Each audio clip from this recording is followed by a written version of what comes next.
Well, hello folks. I am here in my backyard. Had a nice trip to DC earlier, and sorry, I think it's really zoomed in. There we go. Had a nice trip to DC earlier, and yeah, just went down. Had lunch there, and yeah, just it was a good time, and saw some palms. I took a video which I'm going to post later of those nice needle palms, and that was just really awesome. So yeah, really pleased about that, and saw that awesome house of that guy who's got that crazy yard with all the palms. That's really cool and super neat. So glad I saw that, and yeah, I came back. You know, it looked like it's supposed to rain. It still does look like it's supposed to rain, and just came back to the house and took the metro for the first time in like a year and a half. That was it's crazy to be back in public transportation for the first time in a while. So yeah, if you guys know anything about DC's metro system, we need some repairs. There's like all sorts of elevator outages, and the metro system's kind of in disrepair. But they are putting new cars in, but the actual infrastructure, the tracks and everything needs some repairs. But no, it was good to take the metro, and really awesome just to get into the city, and took 2 videos, obviously one of which I posted about the live stream, and yeah, that was that. But had a good time in DC earlier. And GD Gardens, my friend, how are you? Hello there, welcome, and yeah, thanks for joining in. Where are you, GD Gardens? Are you in the Atlanta area? I feel like you are in the Atlanta area, right? Jason Gillies, my friend, you're in Alberta, right?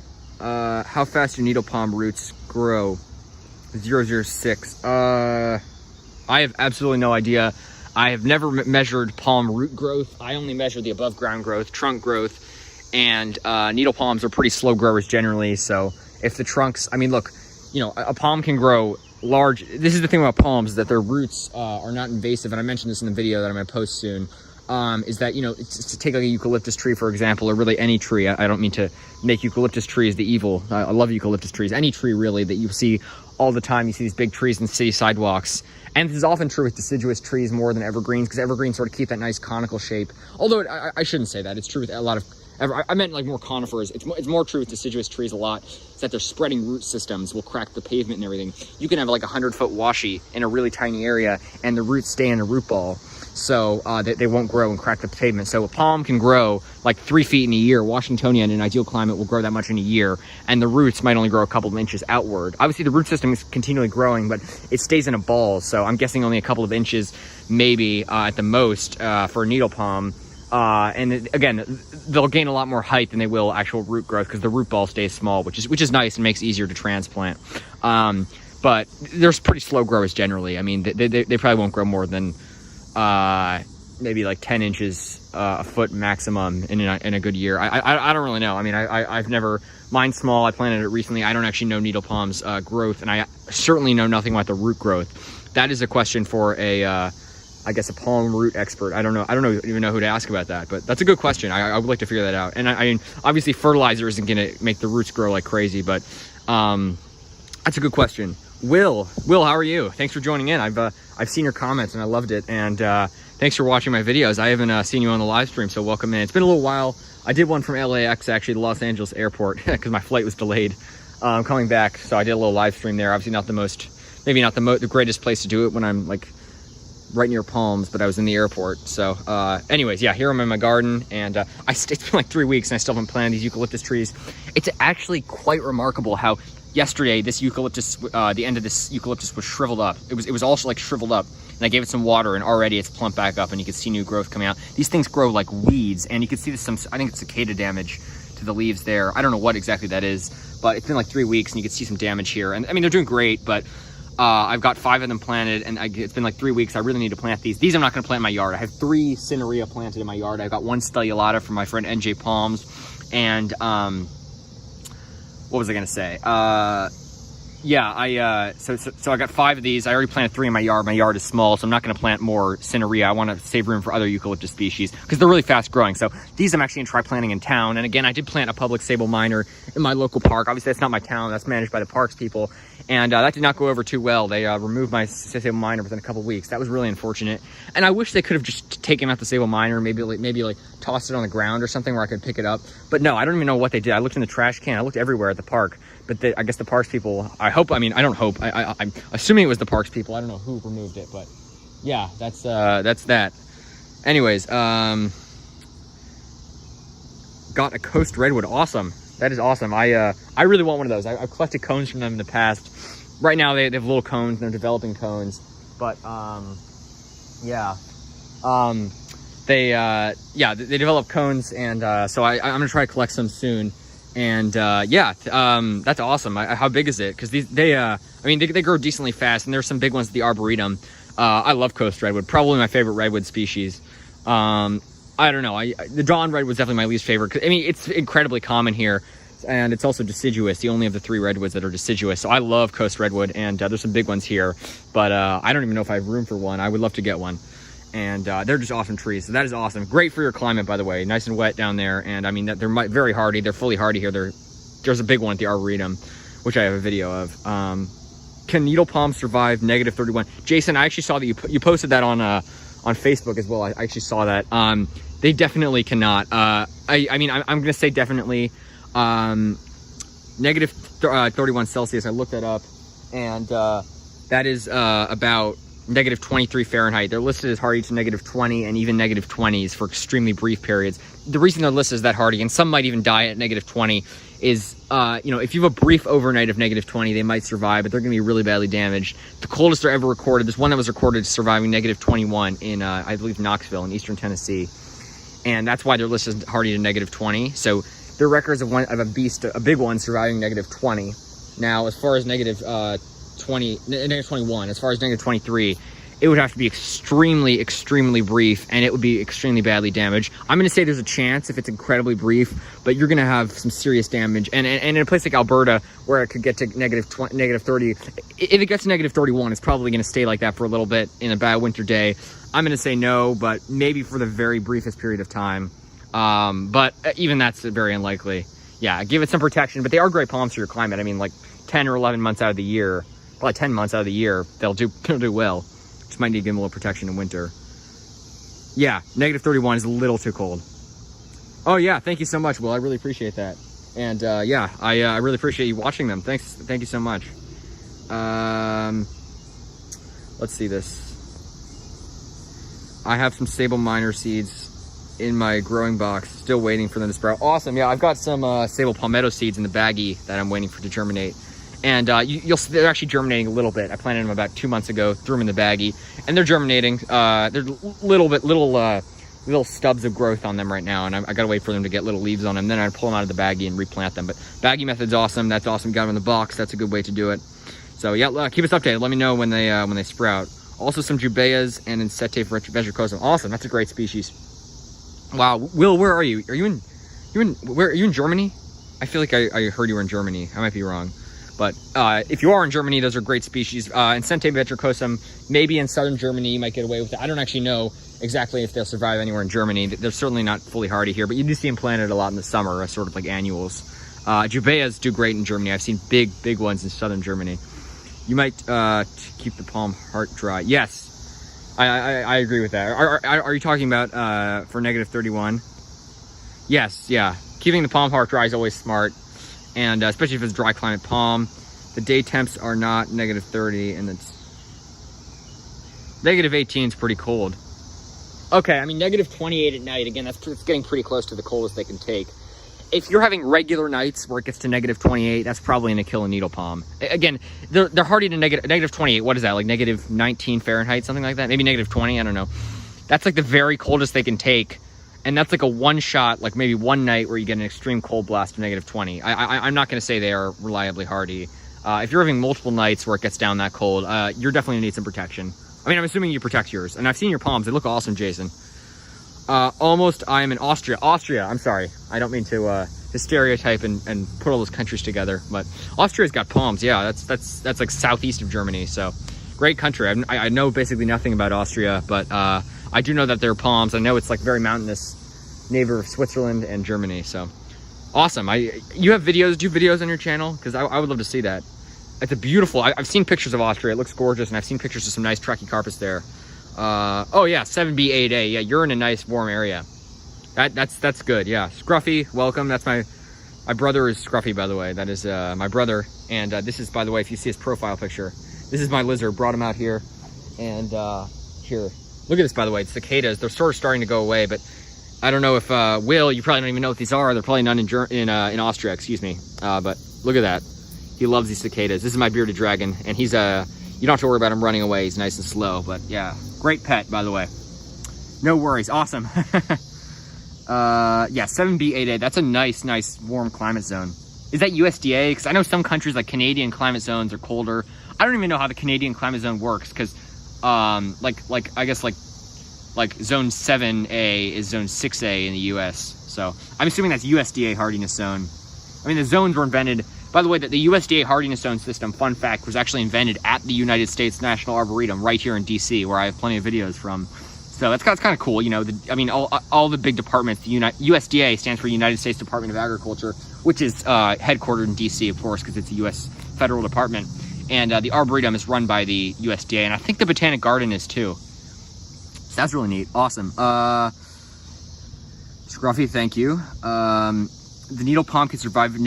Yes, but that's the extreme coldest they can survive. And by the way, that's for an extremely brief. The coldest a needle palm has ever recorded surviving is one in surviving -21 Fahrenheit in East Tennessee. But there are also different. If you go in from southern South Carolina, the northern end of their they're different ecotypes. So a Florida needle palm might not survive that. A South Carolina might. Again, it's for an extremely brief period of time. I don't think they're reliably hardy to -20. They're not.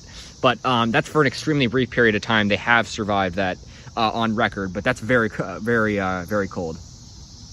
Yeah, thanks. Yeah, it's a cool lizard.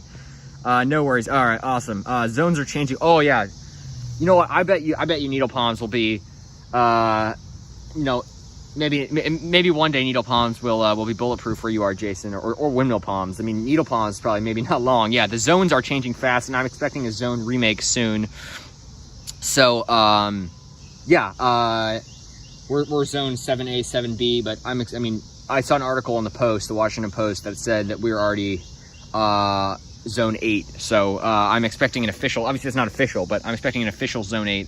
I mean, like, if you planted a trachea 10 years ago and didn't protect it, it might survive. Like, the past 10 years have been pretty mild. There's a couple cold winters, but yeah, it's been really mild these past number of winters. Yeah, appreciate it. He is a cool lizard. Scruffy. I'll feed him another cicada here. Look at these things. Will, do you have these where you are? Cicadas? I'm sure you don't have them. This is the 17 year. These are yeah, these cicadas are coming out, and oh, there he goes. See his eye. They're cool eyes. But yeah, this is our 17-year cicadas. I don't know why it keeps going blurry. So that's pretty cool. I have to start posting. Yeah, I've seen some of your videos, Will, I think. Yeah, definitely post them. I want to see them. I will subscribe if I'm not subscribed already. I love fellow palm growers, especially in a place like Austria. That's pretty neat. I don't know of many palm growers in Austria, but I know there are palms there, certainly. So that's really awesome. Zones are changing fast, absolutely. I think it might be USDA. Yeah, I bet it's USDA, because I don't know what the Canadian system uses. I think they use like the same sort of system of how to judge 7A, 7B as USDA, but I think it's just like a zone warmer. So like they rank it as a zone warmer, if that makes sense. But yeah, I bet it's USDA, because US is one that invented the climate zone ranking system. Yeah, I think it's USDA. Here in Europe, they say -20 Celsius. Well, -20 Celsius is different than -20 Fahrenheit. That is warmer than -20 Fahrenheit. -20 Celsius is probably, what is that, like -12 Fahrenheit, -10, something like that. And then it's really complicated, because at a certain point, Celsius gets colder. Like you say -31 Celsius, that's colder than -31 Fahrenheit. Is that, wait, I'm trying to think. Yeah, that is colder than -31 Fahrenheit. That's like 23 Fahrenheit. So, but for like most of the temperatures, like you say 10 Celsius, that is a lot colder than, or that's a lot warmer than 10 Fahrenheit. So yes, -20 Celsius, needle palms can definitely survive -20 Celsius, but they will probably have some damage. And again, if it's a long period of -20 Celsius, like a couple of days, that's obviously going to kill them if they're not protected. So for a brief period, I'd say they are reliably hardy, probably in -20 Celsius. Yeah, again, it's a different system than Fahrenheit. Fahrenheit's weird. Celsius makes more sense, really, if you think about it, at least in my opinion. Oh, we might have weaker ecotypes. Oh, yeah, well, Needle palms are very rare in Europe, so if you have a needle palm, that's pretty awesome. I bet there are very few in Austria. Trachys are much more common, Trachycarpus, because those are throughout the world now. Needle palms are really just here in the US.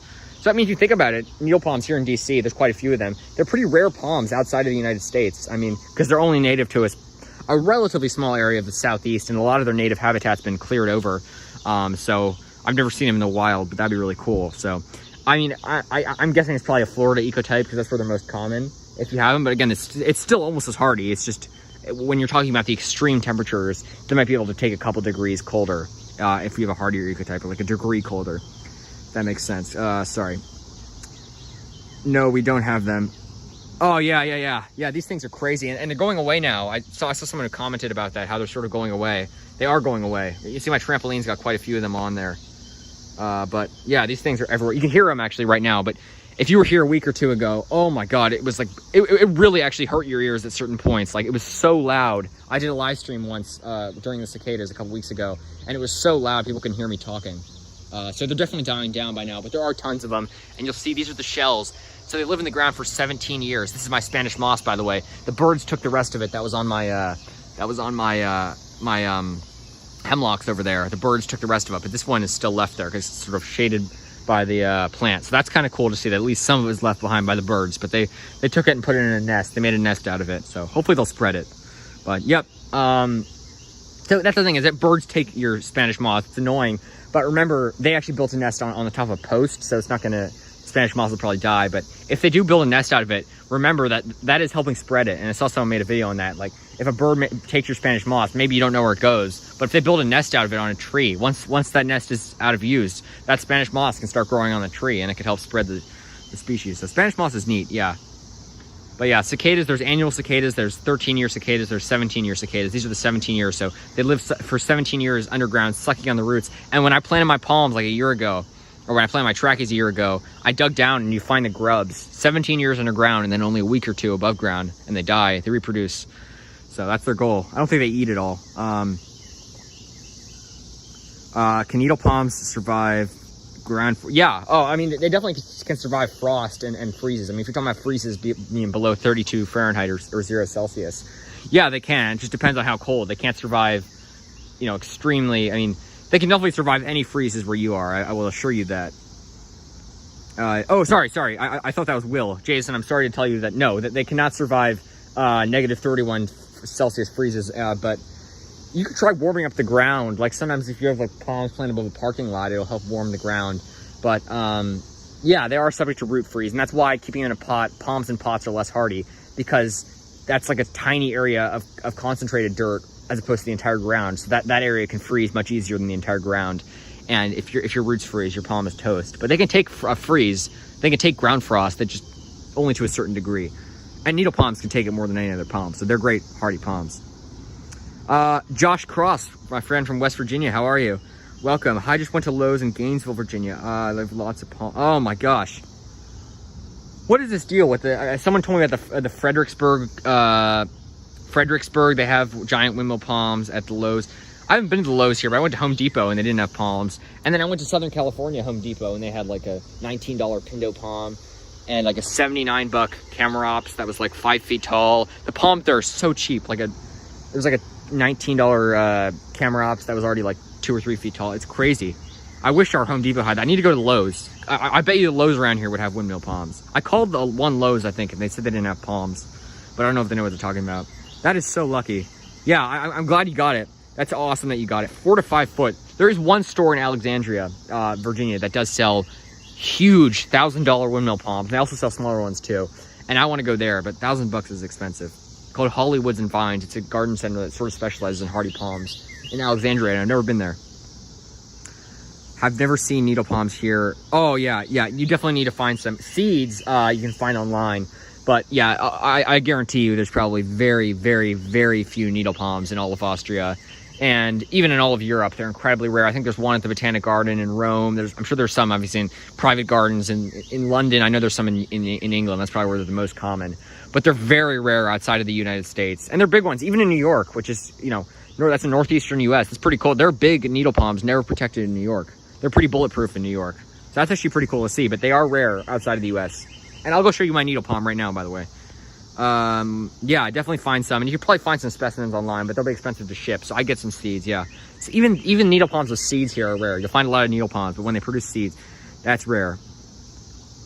When do you think you will move lady palms? My lady palm's already outside. I already planted it. I'll go show it to you right on the way to my Spanish moss is great for building nests. Absolutely. Oh yeah, Spanish moss is great for building nests. Do needle palms go dormant? No palms go dormant. That's only like musabaju. No. Palms are evergreen, and dormancy is no palms go dormant. Yeah, if they go dormant, that means they're dead. Yeah, no palm will ever go dormant. They may sort of shut down their growing mechanism. It is possible for palms basically not to grow in winter. You know, as long as they're alive, they're always going to be growing a little bit. Like, even if they're really badly damaged, they'll still be putting all that energy and be growing the tiniest bit. When people say, like, a palm didn't grow this past winter, usually it's because it was really cold and it was focusing all its energy just on surviving. But no palm will ever... Dormancy... A palm that goes dormant, that means it's dead. No palm will ever go dormant. If your palm is dormant, there's a problem with that. Even if they look like they haven't grown it all over the winter, they'll be, you know, maybe that spear just moved up a quarter of an inch or something.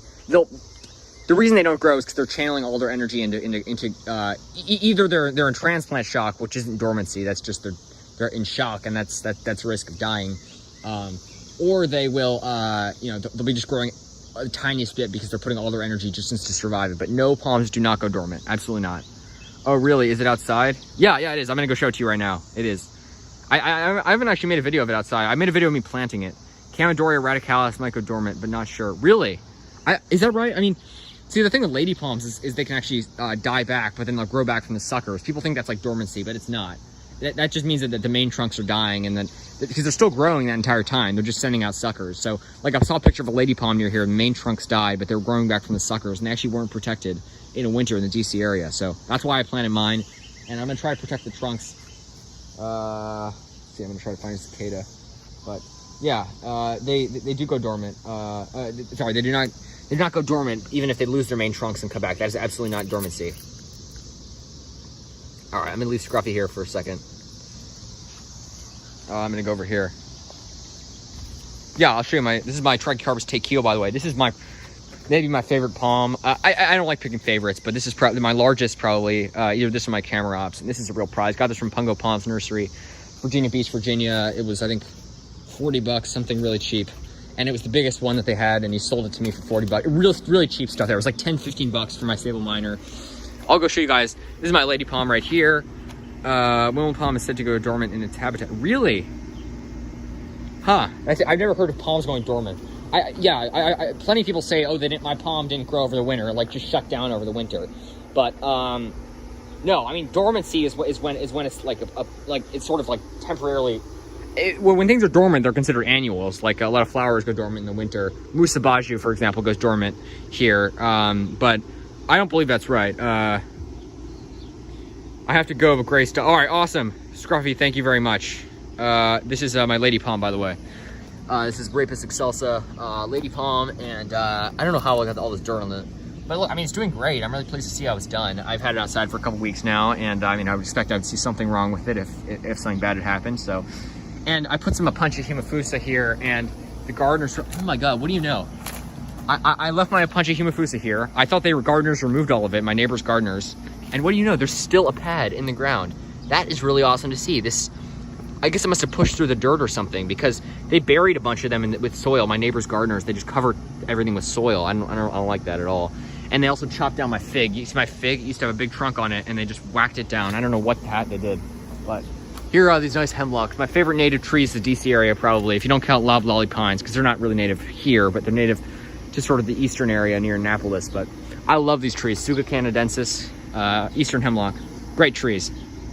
And fortunately, a lot of them are being killed by the hemlock Boea delgid. And I need to check for the signs of it on my hemlocks. I haven't seen any, but you know, these dead I don't know what these dead branches are, but yeah, if you see white specks on the underside of the leaves, always check for that, because that is a sense. Yes, this is lady palm. It's called Rapis excelsa, RHAPIS EXC ELSA, Rapis excelsa, lady palm. And again, it's one of the most common indoor palms of all, but very rare outside here.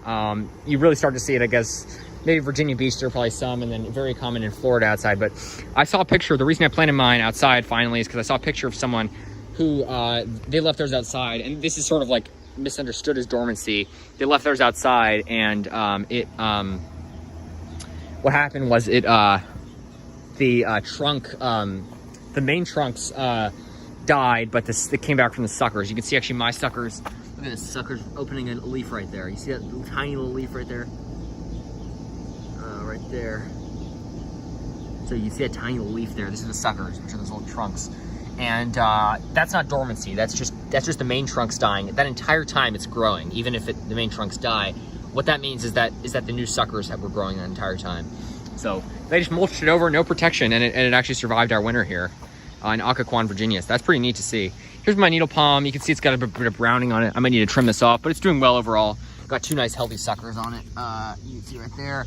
Got these nice needles, which aren't really very sharp yet, but they will be soon. They sort of bend a little bit, but these things can get nasty, those needles. Obviously, that's why it's called that. Apparently in colonial times in the South, they actually used the needles to sew with. I never knew that, but that's a kind of interesting fact.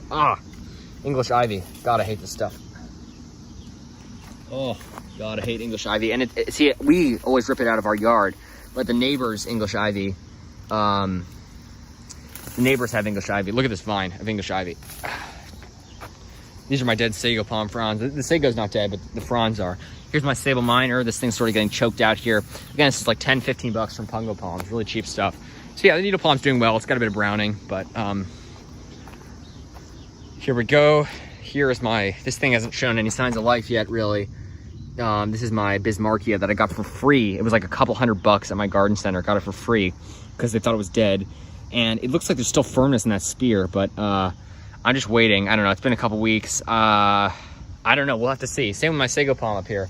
It looks like the roots have grown a little bit, which is a good sign. But, oh no, what happened to it? I had a sago palm right there. I don't know what happened to it. Well, maybe it was dug up. It was a tiny little thing. So if it's gone, it's not the worst. Oh, here it is. Wow, look at this thing. So look, it looks like the roots might have grown a little bit. No, the roots look kind of toast. I don't know. I don't know, guys. This is, I mean, I got it when it was already dead looking. A friend gave it to me. He said, oh, why don't you give it a try? Because it died, but I don't know. I'm not very hopeful at this point, but it's all right. I mean, I got it for free. We'll have to see.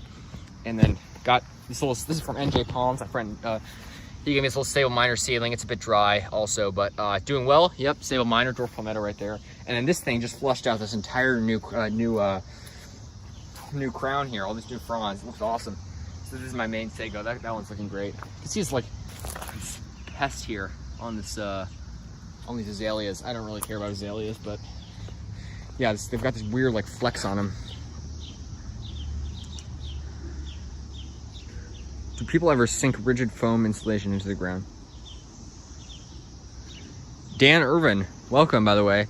That's a good question. I've never heard of that, but I bet they do. I mean, obviously once palms get big enough, it gets harder and harder to do. And unless you protect the entire root system, they're still subject to freezes from underneath. But that's a good question. I was wondering, like, yeah, I mean, maybe they do that. That's a good question. I don't know. I bet people do that, but here we don't really have to worry about that. Unless, I mean, usually people just wrap palms that are not hardy here. No, Jason, it does not. And this is one of the great mysteries of the needle palm is that it's actually, the range of the dwarf palmetto is actually needle palm. And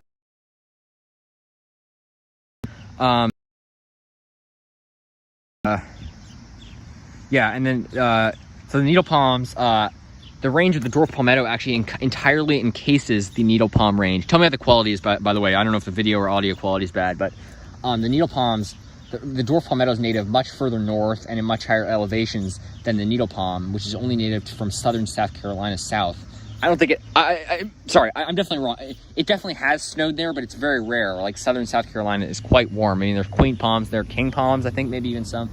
Actually, I don't know about that. There's definitely a couple of queen palms there. And so it probably very rarely snows if it does. I'm sure it has, and occasionally, but yeah, dwarf palmetto is native much further north, but the needle palm is hardier. It's not that much hardier. Dwarf palmetto is still the second hardiest palm, and it's fully hardy here. But yeah, that's one of the great mysteries of the palm, of the needle palm, is that it's native to a much warmer place than the dwarf palmetto. and yet it's hardier. It must have, I'm assuming the original range must have been knocked out by the by some ancient. I'm assuming it was like the needle palm once had a much more extensive range, and then then successive ice ages wiped the range out, and it didn't recover as easily as the dwarf palmetto. The dwarf palmetto, I'm guessing, must have spread to warmer places, to colder places, I mean. And supposedly, before the last ice age, the dwarf palmetto was native to the state of Maryland, where I live. But, yeah, not anymore. I've seen specimens in the woods. I've seen pictures of some on the eastern shore, but as of now, I did throw some seeds in the woods, so maybe we can start that up again. And that's only southern Maryland where it was once native. I don't think it was ever native to this area, at least recently. How hardy is it? I'm assuming you're talking about lady palms. They're reliably listed as hardy to to 20 Fahrenheit or 18 Fahrenheit.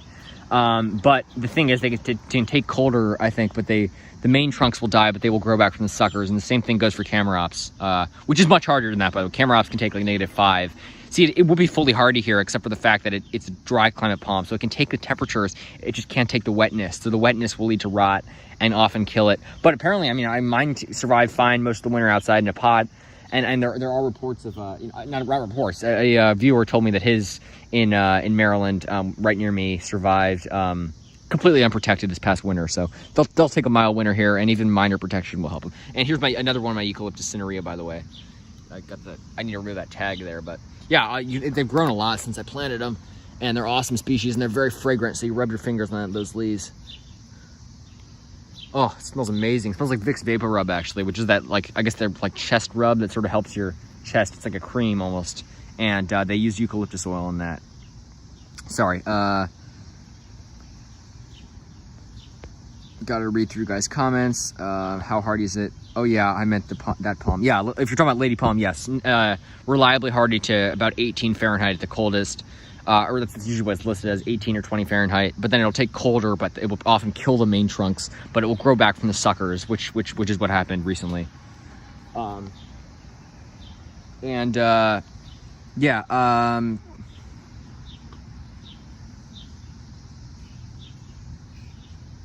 hard? Sorry. Oh yeah, I meant. Sorry. Come up to the Frederick watershed. Really? I know there are some in Maryland. And then, so, sorry, Frederick watershed. Yeah, so I know there are some in Maryland, but I didn't know that, really, are they everywhere there? Because I know a lot of them were wiped out by the HWA, the hemlock woolly adelgid, which is the invasive pest that's been killing them off. Are there tons of them there? That's good to hear. You're talking about Frederick, Maryland? Really? Are they everywhere, like along the streams there? That's awesome. Wow. Sorry, needle palm might come from Afghanistan. Really? Well, it's definitely not native there. Are you saying maybe once, like millions of years ago? Because the only palm native to Afghanistan now is the Mazari palm, which is I can't believe I'm forgetting the scientific name now. But yeah, that's interesting. I mean, you must be talking about like seeds, because they definitely are not native there. They're native to the southeastern U.S. But it's interesting. Very interesting. Yeah. That's interesting. They are, yeah. They can take dry climates. There's huge ones in LA that I've seen. I mean, obviously LA's warm, so trackies can live there, but they do need water. But they are wet climate palms. They're certainly not Afghani palms. They are wet climate palms, native to the humid, wet, subtropical southeast. But they'll survive here, which is not subtropical, and they'll survive New York, which is certainly not subtropical, despite what some maps might say. This is certainly not Virginia Beach in southeastern Virginia, around like Williamsburg South. That's the start of the subtropics, so we're close to the subtropics, but not quite. And I mean, most subtropical species will die in a really bad winter here, besides like the hardier ones. I mean, southern magnolias are everywhere here. There's like a bunch on my street.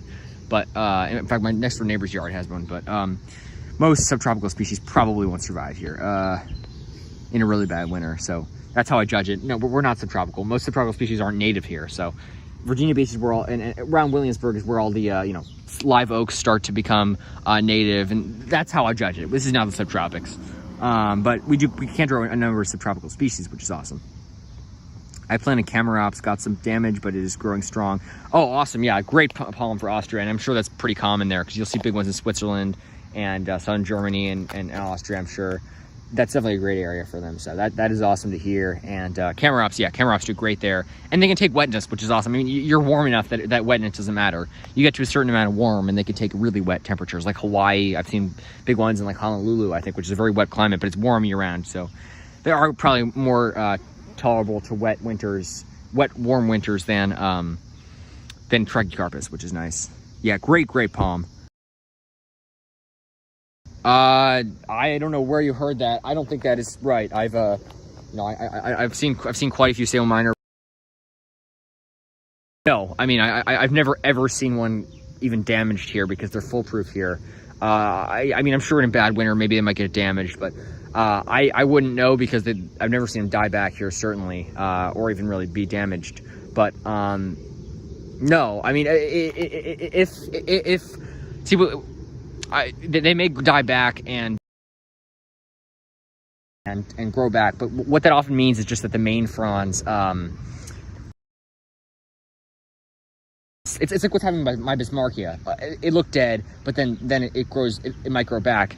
That's not a dieback perennial. That just means that all the fronds were damaged, but that there's still growth within it, because the center spear is alive tissue. So as long as the center spear is alive, that'll push out new fronds, even if the palm looks dead. So it's not a perennial. It just means that if it looks dead and all the fronds are dead, it might still have some life in it and then start pushing new growth. But certainly not a dieback perennial. No palms are like that. Palms like lady palms, but that's not really perennial. That just means that the main trunks die and then they come back. They're still alive the entire winter, unlike like different perennial flowers.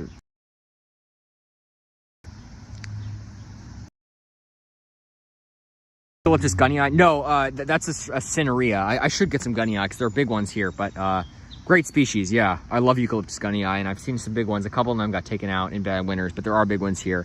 And they are pretty reliably hardy, so I do want one, but I have mostly cinerea because that's what they were selling in my garden center, so I went nuts and I bought a bunch of them. Dara, Southwest Ireland Rainforest, welcome. Thanks for joining in, just here in my front yard, just sitting on this pine stump. You can see this giant cavity. This is, we had to cut this pine down. It was an 110-foot eastern white pine. That's the estimate that the person who cut it down said, so it was a giant tree. I think it was only planted in the 50s. They grow incredibly fast. But the late 50s, I think 57. See this hole. This is not at all normal. That cavity it had like a rot from the inside, had a disease, and it was 110 feet. It was in danger of falling on the houses, so we had to cut it down, unfortunately. Very sad. It was a huge operation. They got a huge crane and everything. But 110 feet, I mean, you can imagine that's a huge tree. That's like taller than a huge Washingtonia robusta. So yeah, that was very unfortunate, but so it's a nice place to sit, and I got a good view of my camera ops here. I'll walk around and show you guys some more plants in a second. Just reading through your comments. Mazzari palm, the Thrinax or some. No, it's not Thrinax. Thrinax is a Trithrynax. No, that's a subtropical species. Nanorops richiana. That's a species. Yeah, it's Nanorops is the Mazzari palm. That's a palm native to Pakistan. I believe maybe part of northwestern India, and definitely Afghanistan. So yeah, it's Nanorops richiana is the name of the species. And I saw two of them actually, or I know one of them at Pungo Palms, never protected in Virginia Beach. So I think they might be able to survive here. I think they're like about as hardy as Camerops here. So I do want to try one. They're awesome palms. All my plants are doing well, and my gonorrhea in southwest of awesome, Dara. Yeah, everything looks great. I got to tell you, I've seen your pictures. I've just got on my picture. Yeah, anyways, that's great to see.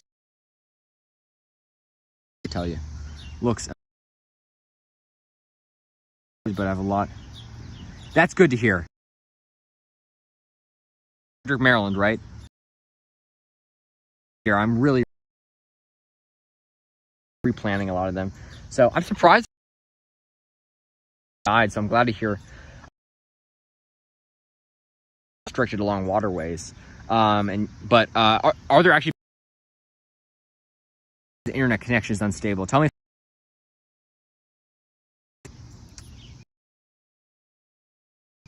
Sorry. Yeah, I've seen a lot of the on actually some. I was at my friend's house the other day in the HWA. It's only on the lower branches so far, so I told him to get it looked at, and I told him to get it sprayed. Otherwise, it's going to but it's just like, oh yeah, that's it. Okay.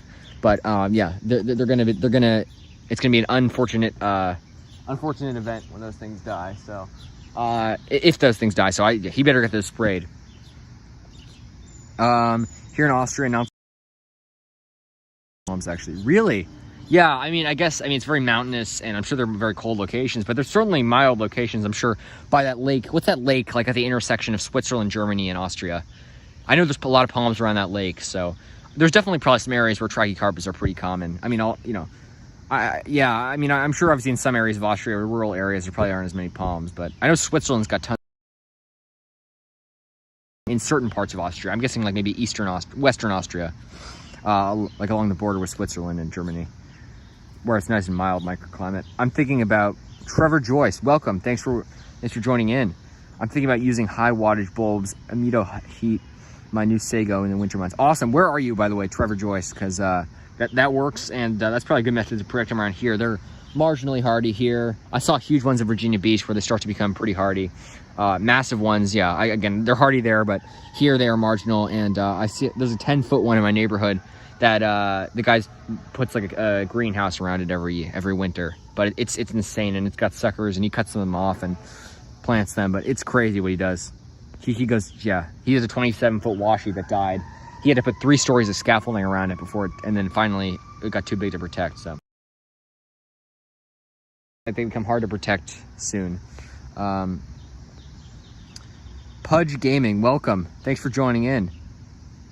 Ganera, yeah. Talking about, yes. I don't have any of that here, and I don't know how hardy they are, but they're nice, attractive, tropical looking species. Variety of species, I believe. James Depew. Trevor, what zone are you in? Yeah, that's what I was wondering. Trevor, where are you? Or at least what zone?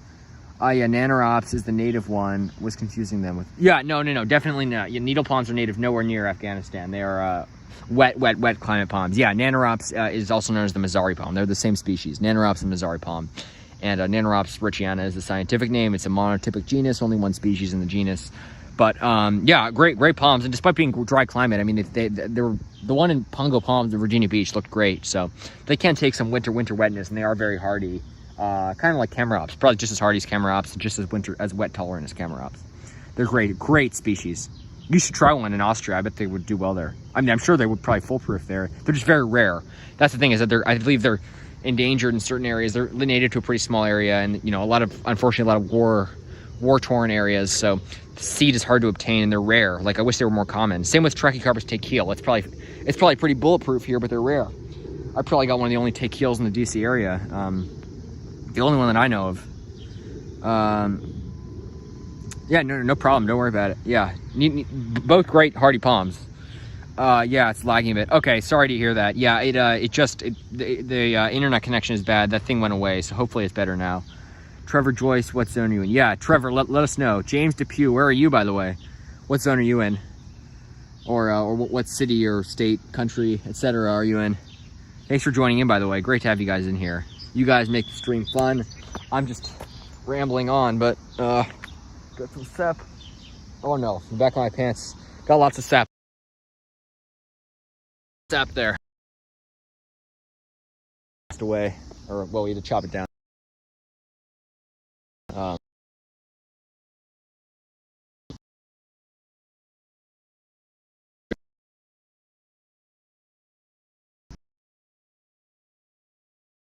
Sucker there, or a second. This will be a 3-trunk Camerops, hopefully more soon. Camerops, which look cool. Looks like a Fortunae, like a windmill palm with a leaning trunk. I definitely prefer it to a windmill palm, but yeah, it's cool to see them with the multiple trunks. I like that. And yeah, anyways, got my Cineraria there, and I'll go show you guys some of the other eucalyptus that I planted over here. This is my street here, trying to. I mean, it's coming back nicely. I mean, look at this, all this new growth. So I'm not at all worried about it. This is all new, by the way. So cool to see all that new growth right there. And I haven't even watered it in a while. I need to water it, but it's so cool to see. So I put that little trellis in front there just to sort of provide a little, so that like sort of he doesn't mow behind it. And then I also stake this one on a trellis, and I'm hoping it's gonna do well. Got these nice, I believe these are Atlantic white cedar. I'm not sure. If you guys know the species of cedar, I would love to know. They're gorgeous trees. Look at some you find out west, and I think they're gorgeous. Really nice cedars. Again, there's some cedars that aren't as attractive in my opinion. These are nice ones. Nice, got these nice white peely bark. And yeah, here's my other one, which I've staked, and I think they have come through and mowed here, and thankfully they didn't mow it over, because it's kind of hard to mow it over when you got the trellis there. So the trellis sort of helps keep it straight, and also helps, you know, just keep it from getting mowed, because it's sort of an obstacle. And again, I put the tag in there just to sort of show people, it's very muddy, but show people that that is a planted specimen. I put a tag, it wasn't one of those official tags, I put a tag that said Sable Minor next to the dwarf palmetto in my local park. They still removed it. And amazing to see how it shrivels up some days when it's dry, and then you give it a little water. So this thing's growing like a weed. It was probably that big when I got it, and that was 3 weeks ago, or maybe 4 weeks ago. But it's growing back like nuts. It's crazy. But yeah, awesome tree. The neighbor of mine, admiring my eucalyptus, she just looked over. Hopefully they like the eucalyptus, all my neighbors, because I'm planting a bunch of them. There's the other one right there. It's got the sign in front of it. I wish more people would start planting palms in my neighborhood. There's only like one trachea I know of in my neighborhood, and there's this other hardy palm house that was for sale, and the new owners ripped out this big beautiful needle palm, and they also ripped out a big beautiful Sable Minor in the front yard, and it was really unfortunate. It was really, there were two nice specimens. New owners came in and they thought, I mean, it's one thing if you don't want to plant palms, even that I don't understand. It's one thing if you choose not to, or if you just don't know about planting hardy palms. It's another to have a house that already has beautiful specimens of palms and then decide, hey, I'm just going to rip this out. That's really unfortunate. This is definitely my most prolific Eucalyptus cinerea. This thing, just look at this thing. And again, it's leaning like crazy, obviously, as they do if you don't stake them. But look at this thing. It was like that big when I got it. But yeah, this is a Eucalyptus cinerea, and great species. And yeah, just really awesome. So got this nice public planting here. Again, they haven't mowed it over. They've mowed, but they didn't mow it over, thankfully. It's English ivy. We're in the DC area. Horrible invasive species. Only species I hate more than this is kudzu. Gotta be careful where I step, because the last public, so my friend NJ Palms, New Jersey Palms, he planted I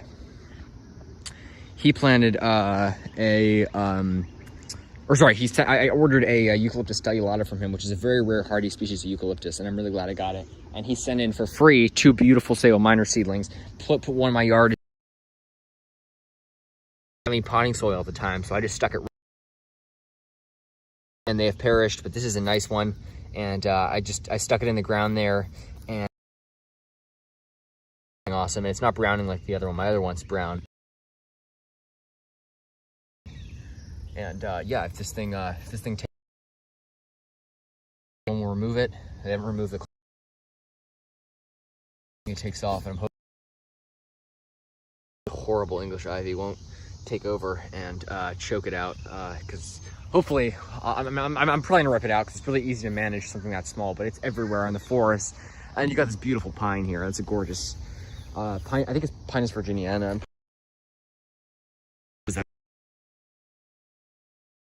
We don't have these. These are the cicadas. And this one, look at this. They lose the back of them.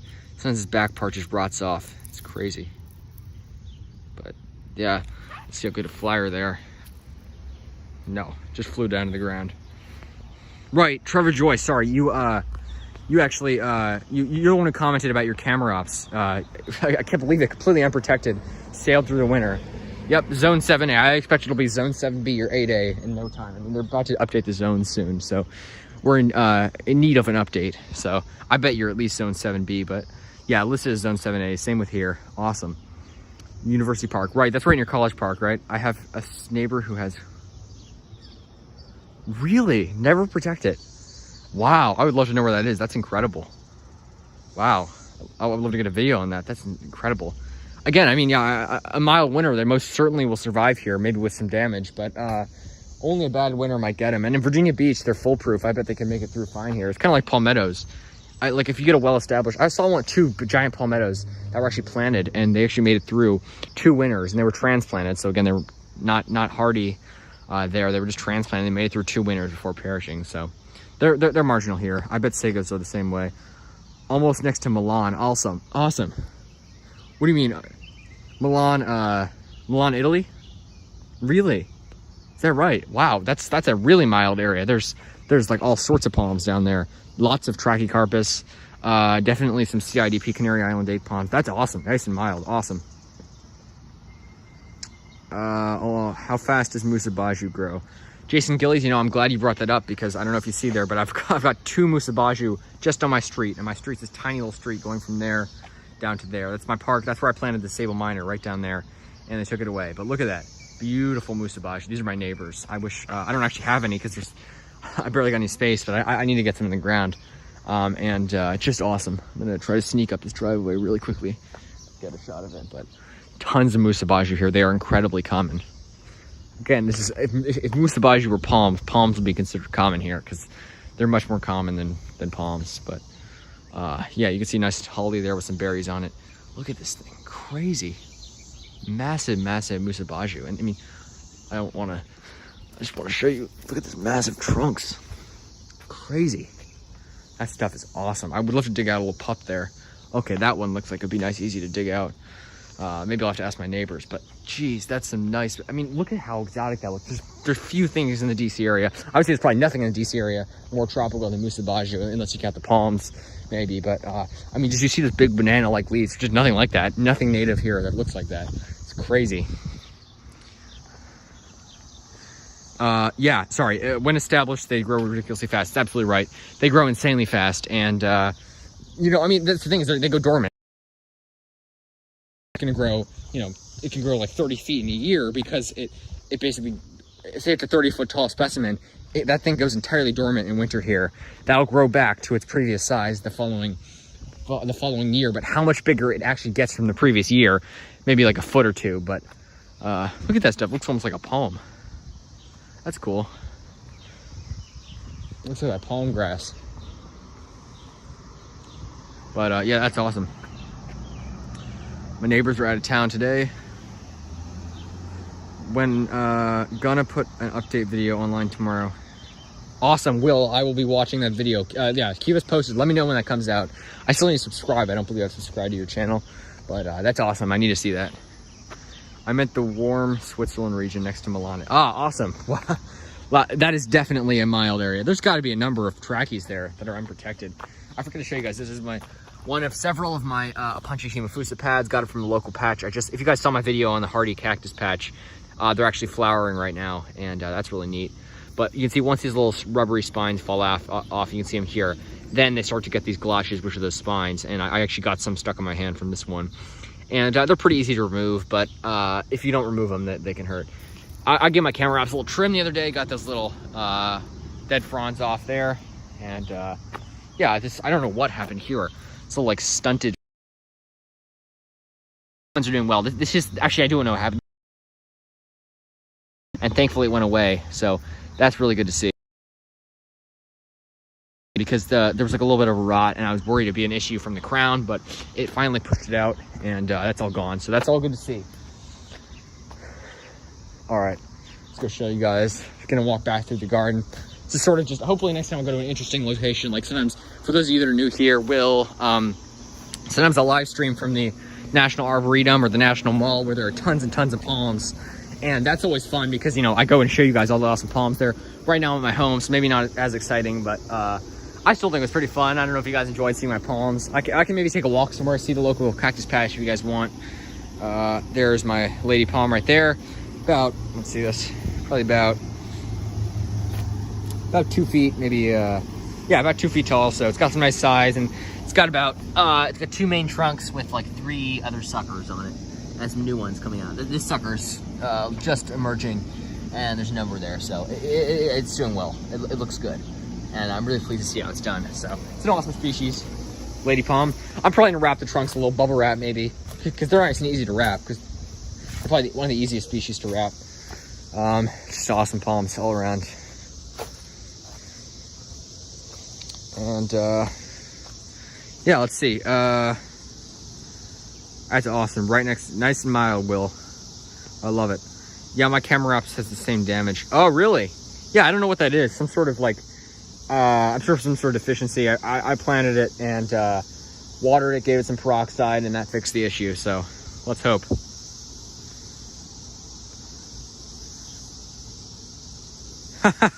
Wow, Will, yeah, I forgot to even factor in the time change there. Must be really late where you are. By the way, I forgot to show you guys my Eucalyptus stellulata, the famous mentioned. So it's doing well. I forgot to water for a little bit, so it's got a little bit of damage on it.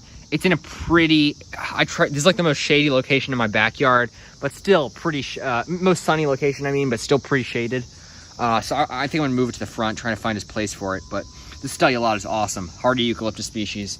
And it's got more like ovoid, like oval shaped fronds than, or not fronds, leaves than cinerea. This one's leaning a lot. And something dug in, it was more straight, and some sort of animal, I think it was a squirrel, dug in there the other day and sort of knocked it over a little bit. But it looks awesome. It's grown a lot. It was probably about that big where my fingers are when I got it just a couple weeks ago. And these things grow like weeds. So, and there are big ones near here. If you go to Meadowlark Botanic Garden, which is, they've got some really nice winter lights display. If you go there, there's several 10, 15 foot eucalyptus cinerea there, and they only grow to about 25, 30 foot. So that's a pretty big one. And again, survived last winter, unprotected, obviously. Very, very minor damage on the end of some of the leaves, but did awesome. And just so cool to see big specimens like that, as a lot of eucalyptus have died over the past, like, you know, we've had a couple bad winters a couple years back, which killed off some of the eucalyptus, but there are still tons of big ones in the area. But that's the only one I know of that I have videos of. And then there's also a huge needle palm at the same garden. I'm glad you're enjoying it. Thank you so much. I'm really enjoying having you here, Will. It's you, like I always say this, but you guys make the stream fun. I just sort of babbling here, just talking and saying random stuff. But you guys make it fun, and I really appreciate all you from joining. I really do appreciate it. It's awesome.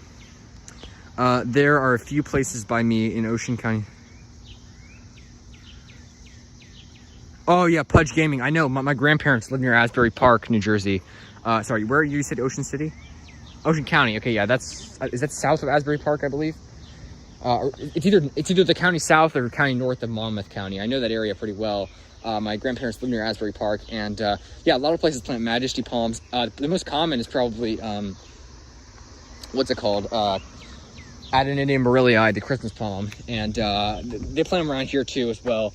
And then they remove them after the summer. I know what you're talking about. And then trackies, there are a couple of them there. But yeah, oh my God, it's crazy what they do in New Jersey. And at Ocean City, Maryland too. They plant a lot of queen palms, also coconuts, and then they dig them up. And the worst is in Ocean City, what the hotels do. They don't even bother digging them up and sparing them for next time. They just kill them. They just let them die every single winter and replant them. So they're wasting a ton of money when they could be planting Trachycarpus, which develop trunks and look, in my opinion, just as good. I mean, and they make it through the winter just fine. So, I mean, especially in Ocean City, they're pretty foolproof. Ocean City, Maryland's nice, mild. That's 7B/8A climate. So, I've seen, there are big trackies there. I just wish the hotels would start getting on the trend like Virginia Beach has. Virginia Beach, there's almost no annual palms that they have there, which is so awesome to see. They always actually plant long-term palms. They mostly plant palmettos and pindos, which is awesome. I saw a pindo in where was it? I went there in summer, and it was in Belmar, New Jersey, and a huge pindo in a yard. And I mean, it definitely had just come out of the winter because the fronds were pretty much all brown, but it looked like it still had some life in it. And it's been there a couple years. I know exactly where it is. I can find it on Google Maps if you guys want to see. I was shocked. It looked like I saw the Christmas palms, and I'm like, oh yeah, those are dug up, of course, in winter. And I saw this thing, and I'm like, well, it's so big, I really doubt it. And it was all brown. But I think I went on Google Maps and I saw it. It's been there a couple years, and I guess maybe they protect it, but I'm kind of guessing they don't because it was all brown. I don't know. I mean, it's such a mild microclimate there. I'm sure if they're at least marginal there, they could probably make it through some mild winters. And I want to try a pindo here. I think maybe with some C9s and maybe some wraparound, I could get that thing through the winter here. And I wanted to buy that one at Home Depot in LA, $19 for a pindo. It was about this big. It was crazy. It's a bargain. I mean, it's a bargain beyond any bargain I've ever seen before in terms of palms. and I couldn't get it on the plane. It was too big. I didn't bring it to the airport. I knew it wouldn't. I'd have to cut off all the fronds, which actually could work, and then you just keep the spear and bring it on the plane. But I didn't want to have to butcher a palm like that, and I didn't want to have to go through all the trouble. So I'm gonna check the Lowe's near here and see if they have them, but that was so cheap. It's incredible how cheap palms are there in Southern California. Yep, exactly, Ocean County, New Jersey. And yeah, absolutely. South of Monmouth, yeah, it's the one south of Monmouth, yeah. Right, and then what's the one north of Monmouth? Is it, I forget what it's called, but I've been up to Sandy Hook. Have you been to Sandy Hook? That place is gorgeous. It's very different from the rest of the, it's very like the Long Island sort of like, it's like a sandbar, and it's been growing like crazy because all the sand and sediment's been brought there from the ocean. So it's actually like expanded like 300 feet out from the original coastline. And not only are there a lot of coniferous trees there as opposed to like the rest of the deciduous. I mean, the pinelands are really neat, but there's native cacti. This species exactly, in fact, Apunchi humifusa, native eastern prickly pear, everywhere on Sandy Hook, New Jersey. I was shocked the first time I went there. I knew basically nothing about really plants generally, and I was like, oh my god, what there are cacti growing here? And they're everywhere. You go on the sand, and it's so cool to see them growing everywhere. I mean, next time I go, I want to collect some pads and bring them back. That's hardy stuff, and that's one of the hardier ecotypes of Apunchi humifusa, much hardier than probably than the South Florida ecotype, because it is native from the tropical Florida Keys to the almost subarctic southern Ontario. Not subarctic actually, but it's cold up there. I mean, the range is huge, and then from eastern New Mexico, which is semi-arid, all the way to Long Island and up to Connecticut. So very wide range for the eastern prickly pear. One of my favorite species of cacti. Really awesome, love it, and incredibly hardy and very wet tolerant because it's actually native to this area. So it's native to Montgomery County, Maryland, right where I am, and it is a very wet tolerant. Not all cacti are desert plants. That's a complete myth. And not only is it not desert, but it's not even a semi-arid species. It is a completely wet climate species, and it thrives here. Which one are you talking about? Are you talking about stellulata? Stellulata is not quite as fragrant. Cineraria, actually, they use in some of the oils. When you see eucalyptus oil, I think often it's Cineraria. This is one of the most fragrant species, but I don't think stellulata is as fragrant. I have smelled it before. This one is incredibly fragrant. Cineraria. It's just a gorgeous species. I love eucalyptus. Probably my favorite true trees. Again, palms don't have woody stems. They have hearts. Palm heart, and that's what characterizes them. They're basically large grasses, actually, just like bamboo, and they're not true trees. So my favorite true tree is probably eucalyptus. I love eucalyptus. And when I go to Southern California, it's like a dream because some people consider them invasive there. But only one species is actually considered invasive by some people, and that's eucalyptus globulus, the what's it called, the black gum, I think. Is that the name? Blue gum? No, blue gum, I think. But it's a great species, and you see it everywhere. There, some people consider it invasive in the Northern California area, especially. But it's gorgeous, and there's eucalyptus everywhere there. I saw some eucalyptus you can see in Southern California, and it has rainbow bark, rainbow gum. It's just beautiful. It's incredible.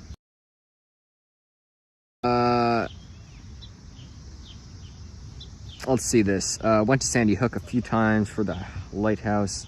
Oh yeah, the lighthouse. That's a historic, like the oldest, what's like 1760s, I think. Very historic. The lighthouse is awesome, and it used to be right on the coast, and then since Sandy Hook's expanded so much because of all the sand brought to it, just from the ocean, it's crazy. You hear about like sinking islands, and climate change is very real, but you hear about all these islands disappearing, and it is true. I mean, you go to the Chesapeake Bay, the islands there are almost gone that used to be there. It's crazy. A lot of the islands, coastal erosion, pollution in the bay, that in some areas being brought